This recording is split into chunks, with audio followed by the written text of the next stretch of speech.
How long did they ask you before you said, you know what, finally I'll check it out? So as soon as I turned 18, people were pretty much like knocking at my door to come do Oh, so they were insurance. trying to recruit you before. Yes, and I probably Gotcha. got into an insurance when I was about 20, and I didn't even start with them. I was on Indeed one day and was like, "This job sounds really cool." And Why didn't you go to your friends? I don't know. I just feel like I think like maybe I thought I was going to find something better. Like Got it. I had to be the one to figure it out for myself. I didn't want to take someone else's I got you. opinion on it. So you're just looking on Indeed, found some insurance company. Yeah, I was like, wow, this sounds like really cool. Yeah. I was like, and then I just applied, and it ended up being the same exact company they were trying to recruit me into. Are you serious? Nice.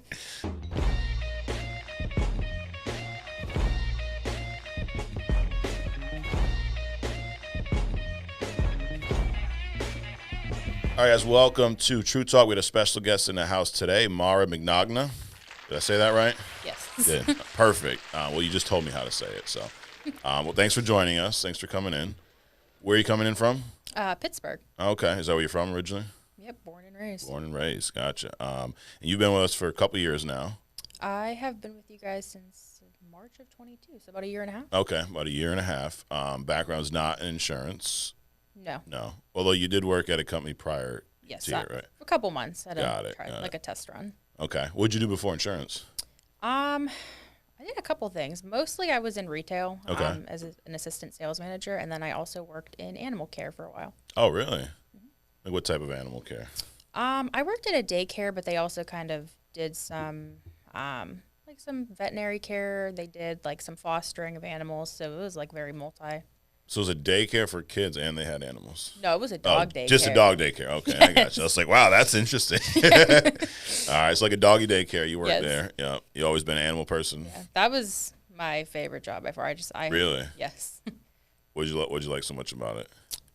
I've just always loved animals. Yeah. Like it's just everything about it. I didn't even care, cleaning up after them. Really? I just liked being around them. So you did that for a while.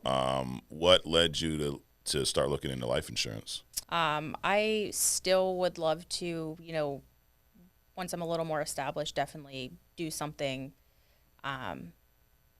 open like a shelter of my own or some type of like Okay. sanctuary. Like that's always been, That's a goal of yours? yeah. Wow. That's So. huge. So why did you go to life insurance specifically? I had some friends doing it in the industry, so I was I always gotcha. kind of had my eye on it. Yeah. It seemed very interesting. It's definitely something where you don't need a lot of education, I would say, to Yeah. like start up. Right. Yeah. And I liked that aspect of it. And I've always been a people person. I've always been good at speaking with people. Okay. Did you do any sales prior to insurance? So no, I mean, I did work in retail, so we had to sell like credit cards and things like that, but nothing to that extent. Oh, you mean like when you go to Old Navy and you're just trying to buy like one T-shirt and And they're like, saying, yeah, like put it on this credit Yeah. card and get 20% off. Exactly. Yeah. Like I'm good, dude. I'm good. But like when I did it, they always, Oh, you sold them. yeah, Got they were it. getting the credit card. Yeah, but you enjoyed that talking to people. Yes. Yeah.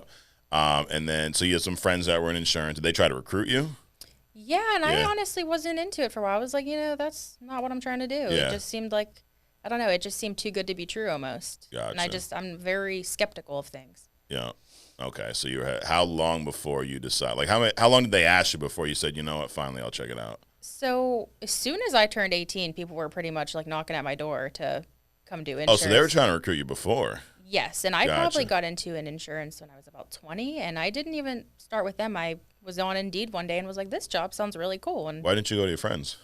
I don't know. I just feel like I think like maybe I thought I was going to find something better. Like Got it. I had to be the one to figure it out for myself. I didn't want to take someone else's I got you. opinion on it. So you're just looking on Indeed, found some insurance company. Yeah, I was like, wow, this sounds like really cool. Yeah. I was like, and then I just applied, and it ended up being the same exact company they were trying to recruit me into. Are you serious? Nice. So you were there for how long? I'd say like 6 months. Okay. Maybe a little less. And this was a captive agency? Or, Yes. Yeah. What, Yes. what were they lead based, cold calling? How'd you get your clients? So it was you were provided leads. Yeah. And they were more so based towards like union members. I gotcha. Okay, so little bait and switch type of. Yes. Got it. So Yes. they didn't know you were going to pitch them life insurance. Yeah, it was kind of like, hey, I'm setting up your work benefits, but also you need to do this too. Got it. So. Okay. What did you think when you first heard that pitch? I mean, because at that time you didn't know much about the industry, right? You just what your friends told you, you're checking it out, or did you do a lot of research before you joined? No, I kind of just jumped right into it. I was Got it. like, this sounds good. I've always been very spontaneous to do things. So Okay. I just picked up one day and was like, yeah, this sounds good. Yeah. And when they first explained to you the pitch of, it's union benefits, and then we're going to backdoor life insurance, like, what did you think of that? Well, it was never portrayed that way. It was Okay. almost like explained to me of like, they know what we're doing for them. Like they know this is part of it. And I think kind of like how you portrayed it was like, you have to get this because your job wants you to. Okay. But it was never that, I'd spend an hour telling them about these free things that they could probably just figure out themselves Right. that really weren't that great. And then they were like, no, I'm just here to get my free stuff. So there, if you spoke to 10 people about life insurance, obviously starting with the free stuff, then the life, how many do you think you would have been able to help on average? I'd say like 3, Okay. maybe. Got it. So a lot of rejection you had to deal with. What was that like? Frustrating. Yeah. Especially when you spend like an hour, maybe 2 hours talking to someone about something that isn't even important for them Right. to be like, no, thank you. And it's a little different than, if you try to pitch me a credit card as I'm buying clothes, leaving a store, and I tell you no, that's a different level of rejection because, you're getting paid either way, right? Your salary. Here it's like, and that was full commission, right? Yes. So it was kind of, you were almost working for free just to set up some things that, like I said, they probably could have just went online and figured it out for themselves anyways. Got it. What would you say, because I'm big on like every situation's a learning experience. Like we, Sean, myself, a handful of others, we worked at a different company before we started FFL. And I don't look down on that time. It wasn't perfect, but I learned a lot. What would you say was the biggest lesson you learned at your time with this other company? Yeah, no, I mean, I wish I would have started here first, but at the same time, I'm almost glad that I started somewhere else because it kind of like has something to compare it to. Yeah. And honestly, I did learn a lot. I met, a lot of great people. I would say I learned just discipline and how to kind of get myself set up on a work from home, kind of be your own boss kind of person. Yeah. Because I came from a 9 to 5. It just was very foreign to me. Yeah. It's a big transition. So like it kind of like put like the right footing in place for me to come here and excel, I would say for sure. Yeah. Got it. And then, so you were there how long total? I'd say about 6 months. About almost. 6 months. And then I guess what was it that made you want to look somewhere else? So honestly, with that company, I was a top producer. I did very, very well there. I had no reason, quote unquote, to leave. Yeah. I just knew there was more for me, and I didn't like knowing that someone owned me per se, because I feel like I went into the industry wanting to be my own boss and have the freedom to make my own decisions and things, and you really don't have that there as much as it's, Got it. you're 1099, but you're really, you're still someone's in charge. Yeah. So I feel like when I just compared apples to apples, this definitely made more sense for the amount of opportunity I had I got compared to there. How'd you find out about FFL? Social media, Yeah. very big social media presence. Yeah. And good work, marketing. Yeah, I've seen it all the time. So I guess, when did you first find out? And then how, from that point, what was the time frame from when you found out about FFL until when you joined us? Oh, I probably made that jump within a couple weeks. Like I said, so I'm you very are spontaneous. spontaneous. Okay. I was like, that was a test to see if you were lying. No. So you found out, jumped over, and what was that transition like? Transition to like in which way? From where you were to here? It was, I mean, like I said, it was a very similar atmosphere. I mean, I was working from home already, so it wasn't. So you were virtual or telesales over there too? Okay. Yes. Got it. I did do a little bit in office there, so it was a little bit of an adjustment. But it was very much the same footing of doing the same job. So I feel like I had a very easy transition. It was just learning new products. I mean, compared to selling something for one company versus 20. Yeah. Okay, so you had one product there. Yes. Yeah. Yes. And now you can, and I know, I heard you talk a little bit earlier, and What has that done for, I guess, your experience with the clients now having this portfolio to work with versus one product? It definitely built a lot of confidence for me just because I have always been someone where I won't do something for someone if I feel like I'm putting them in a worse position or I'm not putting them into a good position. So just sitting here knowing I have, you know, handfuls of carriers and options to look for, I know I'm going to find something for somebody that actually makes sense for them. Whereas, you know, prior I felt like, you know, like this is really all I can give you. So I got to give it to you. Got it. So, yeah. Well, what about the leads? As you mentioned over there, your leads were, you know, a little deceptive in a way, and maybe not misleading is probably a better way to put it, right? And they were very beat up and recycled. So, Got like, it. when I'd call people, they'd be like, you know, why did someone call me to set up these benefits 2 weeks ago and 4 weeks before that? So it's like, I'm like, yeah, well, I didn't set them up for you, so I'm going to set them up better. You know, like, it was very much just like beating a dead horse. Yeah. And then when you got here, you got your first set of leads. What was it like calling on them? Oh, it was great. It was just, I mean, it's so quick because it's so straight to the point of like, I'm calling you and this is why I'm calling you.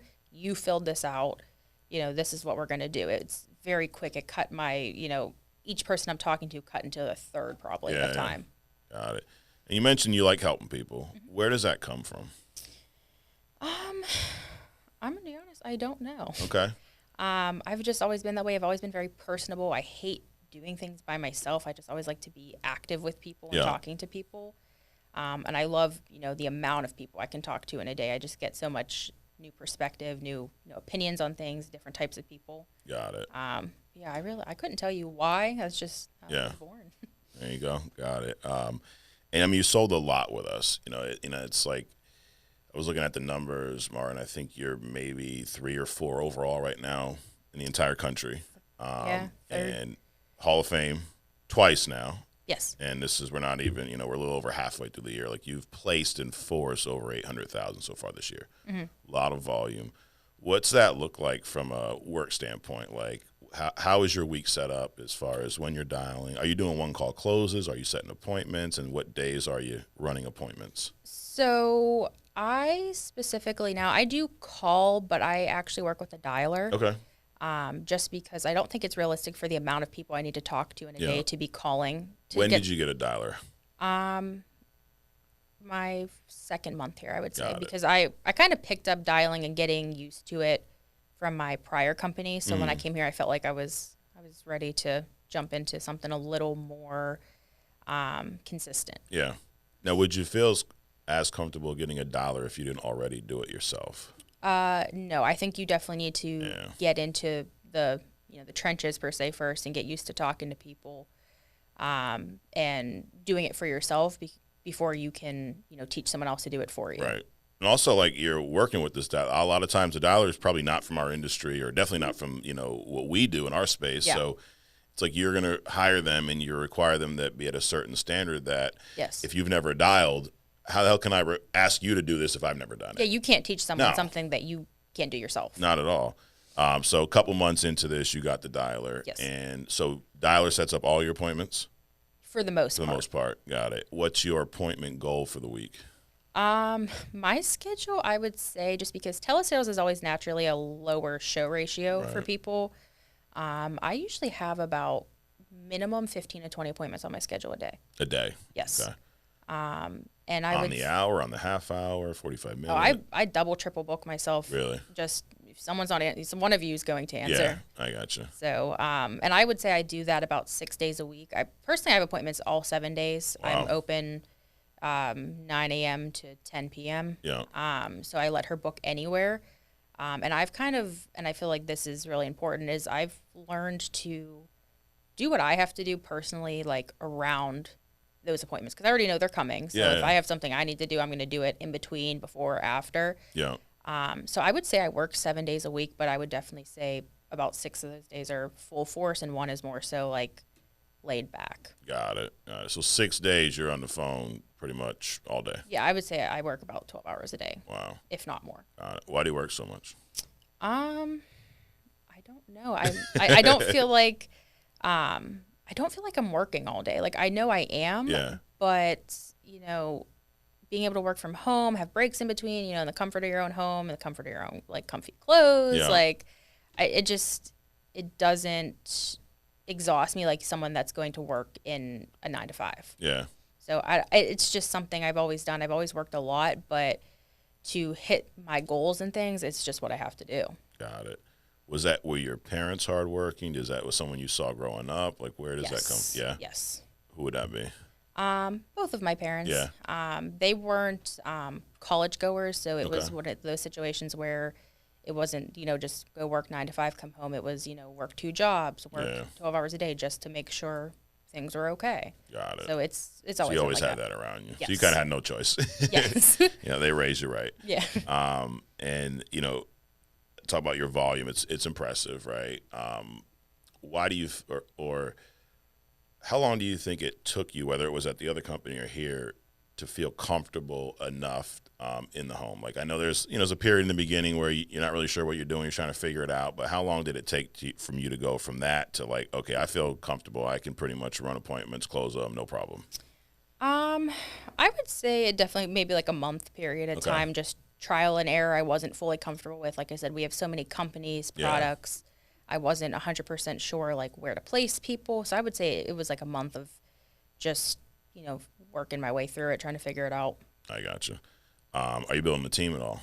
Yes. You are. How's that going? It's been a rocky start. I've been very, as I said, I work so much, and I am starting to try to figure out how to take less time for me and to put it into other people. I've always been someone to rely on myself. Yeah. So it's like knowing I have these people that I need to be putting this knowledge into. It's definitely not common nature for me. Yeah. So it's been growing slowly but surely, but I'm planning to really start kicking that up this year for sure. Yeah. Well, one of the best things you have going for you is leading from the front. Yes. I mean, when you're recruiting someone with the amount that you sell, it's like that's why I think Sean built such a big business back in the day and attracted a lot of top producers because he was out there doing it. There wasn't anything he was going to ask us to do that he wasn't already doing. Yes. And I think that you definitely have that in your favor. Yes. And I think people respect that a lot too. Absolutely. They don't want to work for someone that won't do it themselves. No. I don't see myself as someone who's ever going to step out of the field. It's just not who I am. It's just common nature for me. So I never see myself just being like, you do it, I'll watch and tell you what to do. Right. And like I said, I just don't think anyone would want to work for someone who has that mindset. No, at least not in sales, or you shouldn't. It's always interesting when the person trying to teach sales isn't doing it. It's like, well, how do I know what you're saying even makes sense? Why should I take your advice? Yeah, and I feel like honestly things change so often and so much that like you kind of always need to be in it to be fresh. Right. Or you can't give people your best foot forward on teaching them how to do it. If I stop selling insurance and then 3 years later I'm trying to teach someone, like I don't even know what's going on. Yeah. Like I just want to stay like, educated. Yeah, absolutely. And I mean, you started off pretty fast, right? You went from 0 to nothing, or 0 to a lot pretty quickly. Now I'm assuming it all wasn't easy, right? What would you say was the biggest challenge along the way? Biggest challenge in getting to where you are from a personal production standpoint in this industry. Definitely a lot of trial and error. I would say I was very fortunate. When I started my very first month here, I did obscenely well. Yeah. So how many policies did you write your first month? 78. Wow. And that was, I think, within like 3 weeks. Got I it. started halfway through the month. Okay. So I kind of came in swinging. Yeah. But I've definitely picked that up more now. I'm more so averaging, like 100 to 150. Got it. What did you change to go from that 70 and change to almost doubling it? Like I said, I think it's a lot more of just the confidence when I talk to people, of making them comfortable, knowing the products better. I feel like I definitely cut back presentation time just because there's not many questions that you're going to ask me that I don't know the answer to when it comes to this field specifically. So I feel like I just talk to more people in a day. And I've kind of fine-tuned, the type of person I want to be talking to, the type of lead per se. And that's definitely helped a lot. Got it. So I asked you about your closing rate at the other company. You said basically 30%, right? Yeah. When you started with us, what was it here? First month or two, if you met with 10 people, how many would you help? 10 people that I actually spoke with, sat down with, I'd say about 8. 8, okay. Wow, and that was right out the gate. Yes. So I've kind of always, my consistency with closing has always been about the same. Yeah. It's just a matter of how many people I'm talking to now. Got it. And like you said, you started double, triple booking. So, Yes. and I mean, that's the key to this industry. It's key to anything you do. It's trial and error. You know, I say this all the time on here. Sean's business advice to most people is that if it's working, keep doing it. If it's not, change it. Yeah. Like, that sounds stupid. No, but it's literally that simple. Yeah. If it's not broken, don't fix it. Absolutely. Why? I mean, what you're doing in the home or on the phone obviously is working, and then it's a matter of increasing your chances, increasing your swings. And if you're helping 8 out of every 10, well, let's just meet more people. Yeah. And you said you never see yourself coming out of the field. Not fully. No. Not fully, but that was my. So would you? Where you'd be willing to transition some days out in order to build the business? I'm gonna have to. Yeah. It's just not realistic to, and I've managed to do it somewhat, but just for the amount of people I'm seeing in a day, I can't talk to 20, 30 people and train Right. people to do the same thing. So I'm definitely gonna have to cut it back, which I'm slowly working on. Yeah. I want to end this year strong. Yeah. What's your goal for this year? Policies, Yeah. I'd say 1.2. 1.2. Yes. Got it. Which would put you right up there. I mean, I know everyone's gunning for that top spot. There's, Alex, Steve, Easton, all these guys. I think Alex, I don't know if I'm catching up to him, Yeah. but Steve, I'm looking at him. Okay. I might have to. We're laying down the challenge, Steve. It'll be fun. You know what's great about it, though, is like it is a competition. Everyone, Yeah. but what are we doing? We're helping families. Yeah. So it's like who wins? The person who helps more families with life insurance. Yes. So it's fun. Yes. But it would be cool. I mean, I wouldn't mind giving you the championship belt at convention if you go for that top spot, Mara. And that's my main thing is Yeah. like I can't slow down now because I just watching myself come down the Yeah. ladder would just not sit right with me. No. So you're competitive by nature. Yes. Where's that come from? Any sports or anything as a kid or? I did play sports growing up. Yeah. I was really into softball. Okay. But my mom's that same way. Is she? Like she just has to be the best at what she does. Yeah. I'm assuming you've had some death claims. Yes. Yep. Is there one that stands out to you as more impactful? Honestly, no. I would say every family that I've worked with in a death claim, I mean, I've had a handful. Yeah. They're all very high emotion. Mm-hmm. So they all kind of stand out to me equally as I remember the names of everybody that Yeah. I've talked to, and those situations. It's just very, there's so much gratitude Yeah. that come from those people, especially, people that I may had to have pushed a little bit more, convinced a little bit more to set those policies up. And they're just like, thank God you did that. Because I wasn't, looking to do this. I told you no 5 times before I said yes. Yeah. And it's like, I just appreciate you so much. Like I would not be in this position if it weren't for you. So it is very rewarding. And I think that is definitely when you get your first death claim is when it becomes surreal for you. That these Absolutely. aren't just, magic policies that are floating around. Like Right. they actually help people. Yeah, because it's one thing for me to tell you that, hey, my client passed and this happened, and you're listening and you're there, but you've not gone through it. It's Yeah. still, to your point, it almost feels not fake, but it's like it feels so far out, right? Yeah. Like it's like you're in kindergarten. We're talking about going to college. It's like, yeah, whatever, dude. I'm just trying to go play at recess. Yeah. So it's hard to really internalize it until it does happen to you. How long were you in the business before you got your first one? I would say probably about, it was almost a year in. Oh, okay. So it took a while. So you were here. Yeah. Yeah. And what changed for you after? First of all, what did it feel like getting that call? Or was it a call with notification from the carrier? How'd you find out? It was a call from Yeah. The client's child directly, the beneficiary, because it was a situation where I had actually spoken with the child of the insured to set up Okay. the policy. Got it. And he was kind of just like, my mom doesn't care to do this, doesn't, really want to do this. Yeah. I know I need it for her. Yeah. Because I don't have much, but this is what I can do. And, it was something where luckily it got put in place where she was actually very healthy, and then things went bad very quickly. Wow. So it was actually able to be a substantial amount of money to pay out. And I would say it definitely changed his life for I sure. bet. Yeah. So he called you. Yes. Yeah. And like, what was going through your mind when you get that call?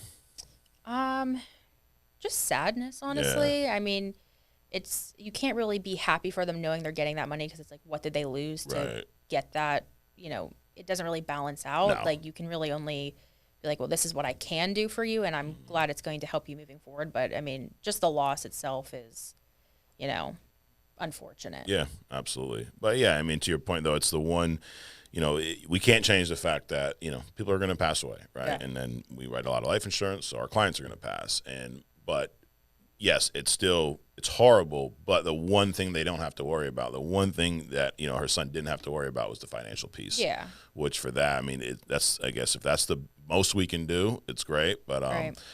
and then for you is I know, when I got my first death claim, it changed my perspective on clients. Mm-hmm. It changed a lot of what I did in the home. You're talking about pushing people. Yeah. And I think after that, I became more intentional about pushing people who were on the Yeah. fence because I knew it could happen, but now I experienced it, right? Yeah. Did you sense any of that after your first claim? Yeah, I would say it makes you a little more persistent, almost, I don't want to say aggressive, but almost a little more aggressive just Yeah. because, especially when you talk to people that just blatantly don't care about it, they're just not piecing the two things together. Of Right. like, I get people that are like, I don't plan on dying anytime Yeah. soon. I'll worry about this when I'm 60. And I'm like, well, what if you don't make it there? Or like, Right. it just doesn't make sense. And it's like, it's the same people that call you, when somebody gets sick and it's just, you don't have as many options then. Right. And I get those calls too of, I talked to you 6 months ago, I didn't take something, but I have this terminal illness now. Like, what can I do? And I'm Yeah. like, well, I can still help you, but I can't help you as well as I would have been able to help you. Absolutely. So yeah, it definitely like lights a fire to be more persistent. And I feel like people sense that too. Like they Yeah. can tell when you're, genuine or disingenuous. And I think that definitely plays a factor too. Yeah, 100%. I agree. I mean, I believe you can't have, you can't be profitable. You can't help a lot of families in this business if you don't genuinely care about them because they will Yeah. sniff it out. Yeah. And whether it's in person, virtual, on the phone, they can tell if you really don't care about them if you're just Yes. going through the motions. You may get by a few people, but you're not going to have a long career because eventually they'll sniff it out. Mm-hmm. You can't fake that. Do you have a favorite memory of a client? I would say it would probably be the man I just referenced. Yeah. That was, like I said, it's your first one, so it's like the most memorable for you for sure. And like I said, it was a very substantial policy. Yeah. And I would say for sure, like, because I've kept in contact too. And Since his mom passed? yeah, just, hey, how are you doing? Yeah. What's going on?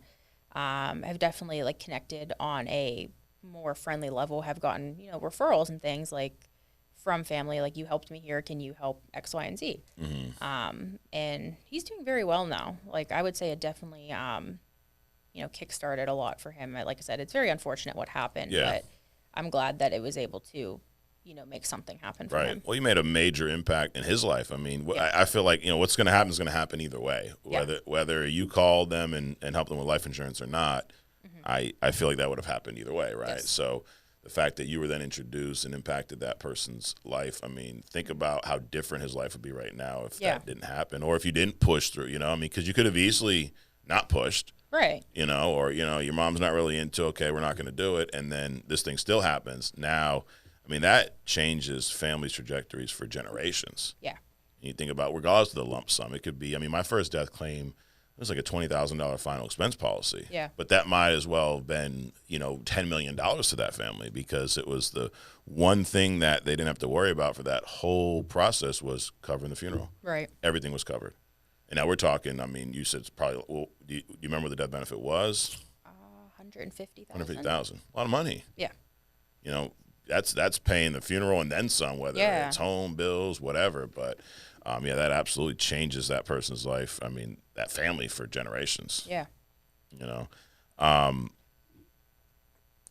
So, been successful personally. You're looking at building a team, right? What are you doing right now to make that happen? Is it warm market, cold market? In the sense of bringing people on. Yeah, are you doing people or are you running ads or? I am actually in the next couple of weeks going to start running ads. Okay. I do have a team under me now, not a huge one. Yeah. And everyone that I have brought on has actually came to me and Okay. outsourced me just for my sheer volume. Yeah. Came kinda- to you like people personally, like through social media? Through social media, Okay. usually just like kind of watching what I do. Yeah, And yeah. I think that's kind of what set my mind on, leading from the front really Mm-hmm. inspires people because that is exactly why these people have outsourced me to work with me. Yeah. But I definitely think I'm going to start, just putting my feelers out there, running some ads, things like that. Just seeing what comes of it. Yeah. Like I said, I'm still transitioning between trying to slow down production a little bit and make time to do that. Honestly, it ended up I just upped my workload by trying to do that also, because I haven't been able to make that compromise yet. Right. But yeah, that would be like my main source right now. Got it. You have any staff? I do. I have my dialer, I have an assistant, and I have a marketer. Got it. Good. And I mean, and from the recruiting standpoint, it's like that'd be the next thing, hire a recruiter, Yes. once you get it going, because then it allows you not to have to slow down a whole lot, right? Yeah. You can delegate the things that you don't need to be doing and keep, doing what you're doing out there. So your goal for the end of the year is 1.2, right? Are you on track to do that, or would you have to increase what you're doing? I think I'm right on track to Right do on that. track. Got it. Do you have a weekly goal for how many families you need to help per week? I'm pretty comfortable with what I'm averaging right now. I try to stay between 30 and 40 a week for submit. So that usually evens out to right where it needs to be. Yeah, I gotcha. So we do something fun here, Mara. We have questions from our last guest, and then we're going to ask you to have a question for our next guest, okay? Okay. So we had Jason Morton, who you probably don't know. And the reason I say that is Jason is part-time. He's a construction foreman. Okay. And he's been doing that for over 15 years, and he's somehow became a life insurance agent, and he's doing some part-time work here. But his question for you, now you're just starting to build a team, so his question for you was some advice on building a team, what to stay away from pitfalls, and what would you do over if you had the chance as far as building a team? What would I do over in the sense of building a team? Yeah. I would say I don't know if there's anything I would do over because I'm very freshly starting to build a team. Yeah. But I would say be more responsive and open to the people reaching out to me. Got it. To work with me. I'm In very the beginning, were you not? yes. I'm Yeah. very bad at answering things in general. Very neglectful, and I feel like I could probably be a little bit farther ahead than I am right now if I was just a little more responsive. Why do you think you weren't? Were you just more focused on what you were doing personally, or? Yes. Yeah. Just forgetfulness, or just kind of lost it in the pile kind of thing, or just looked at it and was like, I'll get back to that. Like, yeah. I don't feel like I can help you right now. Right. So. And I mean, it's a big thing. Like, how old are you? 22. 22. Like young. I mean, you could only drink for a year legally. But so it's a lot, man. It's, but we've people that have been here for 10 years that haven't built the team. So it's a lot. It's a lot new, right? I mean, your background was retail and then a little bit of insurance, so I get why it's not like jump right into it. Yeah. But I mean, what you're doing will attract people in the business, and you can sell. And now the next step would be, can you teach someone to sell? Yes. And then from there, can you teach someone to sell? And that's how this thing gets huge, And so, I mean, I know he asked about from a team standpoint, would you do anything different? But from overall standpoint, from the beginning of your insurance career to now, if there was anything you could change about it, what would that be? I'm not sure. No, nothing. I don't know. I would say maybe. I really don't know. No, well, we'll go with nothing then. Keep it the same way it is. We have Kayla Rojo coming up next week. Okay. Kayla sells a bunch. She's got a decent sized team. I don't know if you know the name at all. I think I've heard it. Okay. So one question for her, what would that be? One question for her, I would say would be, you said she does have a team? Yeah. Yep. Okay. I would say maybe like, what has she found like the easiest way to manage her team? Yeah. And what she feels is most beneficial to them and helping them, like what she sees being most efficient in training and leading them to success. Got it. That's a good question. So we will get that answer next week when Kayla's here.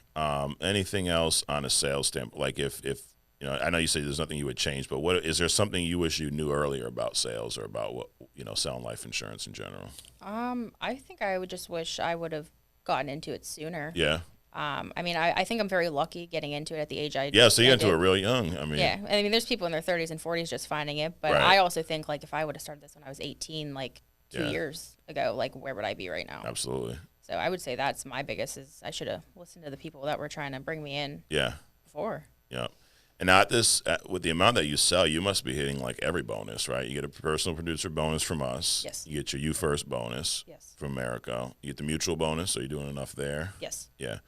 Got it. And I think like Prosperity has one now too. Yeah. I get all of them. Yeah. You get all of them. Nice. Do you anything fun with them? I kind of just add them to the pile. Yeah. They kind of come in with everything else, so Yeah. I don't really differentiate what's what. Got it. But I mean, I'm just reinvesting, honestly. Yeah. Got it. Last thing. So the animal shelter, that's your goal? Yeah. What does that look like? When would you want to open one by? And I guess what's that plan look like to you? It's not anything realistic to do right now. Okay. I would say I would need to have an established team where I'm confident, have enough, managers and things where Yeah. I feel that it can't just be me training new people because I Right. want to continuously grow. I don't want to be stagnant. Mm-hmm. And if I ever, decide to just step back a little bit, I want to be able to have other people to rely on. Yeah. So I would say that's where that team building comes in of I need to have like a well-oiled established machine and people that I trust to, hold the same standard that I do. Got it. So what do you think? 2, 3, 4, 5 years? I would say, I'm confident in myself of building a team as Yeah. soon as I put like my mind to it. I'm very good at something if I'm going full throttle on it.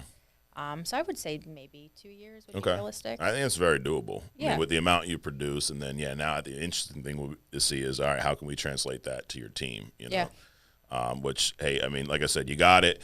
It's definitely working in your favor with the amount that you sell. Mm-hmm. That's a huge piece that a lot of people get it and a lot of people don't. There's people that kind of fight us on it. It's like, well, I'm going to be managing them and training them. Like, how are you going to train them though?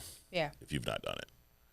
So that's huge. But I appreciate you coming in. I Yeah, do. of course. Now, is this true that you've never left your state before?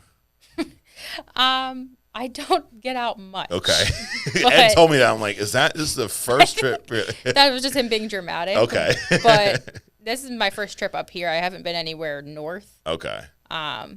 But no, I've been a couple places. Got Not as it. many as I should be, though. Okay. So you're a homebody. Yes. Yeah. All right. Well, I appreciate you, I guess, bending the rules for us and coming up here. Yeah, of course. But this is great. Appreciate you sharing. Guys, thanks for tuning in and watching, and we'll be back at you next week on True Talk.